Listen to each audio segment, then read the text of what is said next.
Welcome. Keeping every resident safe within our community is one of our most important duties. When a resident leaves unsupervised and ends up at risk, that's called elopement.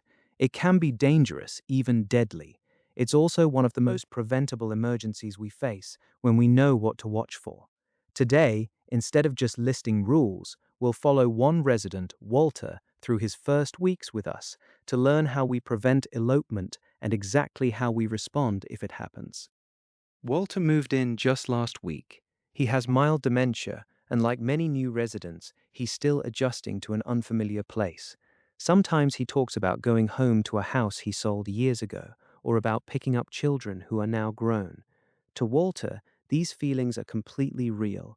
He isn't a problem to manage, he's a person to protect. Knowing him, his history, and what comforts him is the very first step to keeping him safe. Elopement is when a resident leaves the community or a safe area unsupervised and ends up at risk. It's different from a resident simply going for a walk somewhere they're allowed and safe. The danger is very real. Busy traffic, open water, summer heat or winter cold, falls, or simply becoming lost and frightened with no way back. Residents have been seriously harmed this way. That's why elopement is taken so seriously and why prevention is everyone's job. Some residents are more at risk than others. Those with dementia or confusion, like Walter.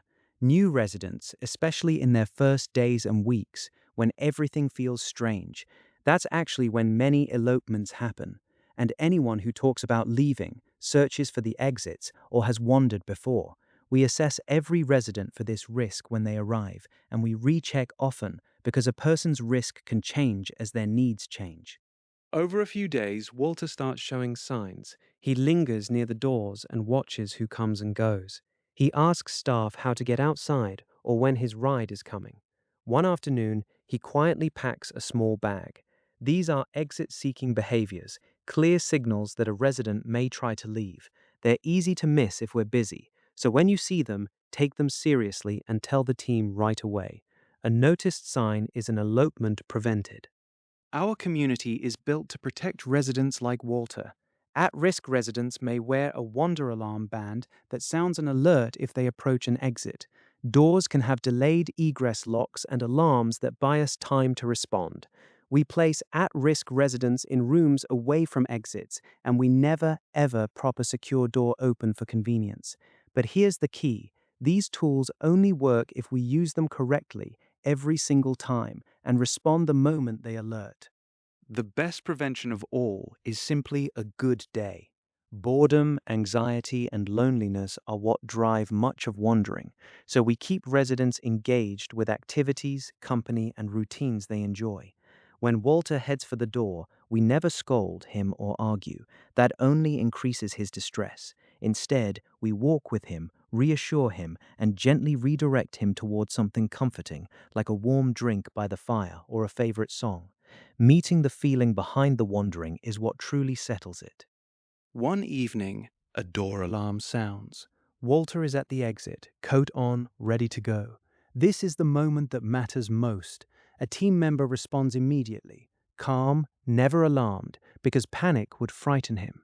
She greets Walter warmly by name, gently walks with him away from the door, and stays right with him while another teammate checks and secures the exit. An alarm is never something to silence and ignore. It's a call to respond at once, with quick, caring action. But what if a resident truly can't be found? Act immediately. Every second counts. Alert the whole team and your supervisor at once, and follow your community's missing resident plan. Do a head count to confirm who's missing. Search inside first, then the exits, the grounds, and any hazards nearby like the lake or the roads.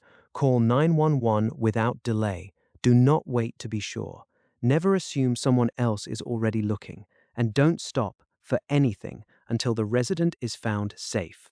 Thankfully, Walter is found quickly, safe in the garden, and brought back inside with warmth and relief. But the work doesn't end there. Every elopement and every close call, like the door alarm earlier, is reported and documented as an incident, just as the law requires. The team then reviews exactly what happened and updates Walter's care plan. Maybe more engagement, a closer room, or a new alarm so that next time it doesn't happen at all. Walter is safe because the team knew the signs, used our tools, engaged him, and acted fast. Know who's at risk, watch for exit seeking, keep doors secure, and respond instantly to any alarm or missing resident. Every resident accounted for every day. This has been a Palace University training. Thank you.